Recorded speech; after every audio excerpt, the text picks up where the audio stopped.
הוא מסרס את הכלב שלו. מה יקרה?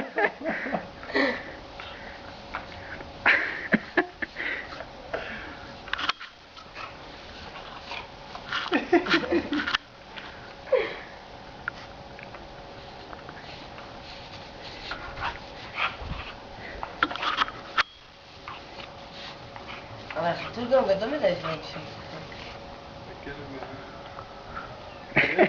יואו, המשך לקרוב. כואב לו עם ה... הלו?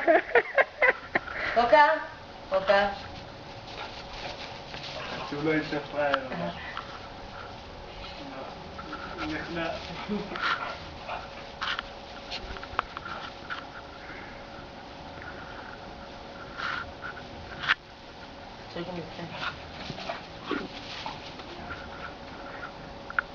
כן, טוב, זה נראה לי עובר.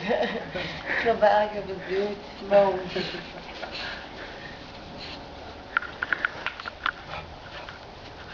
לא מאמין שהחתול הזה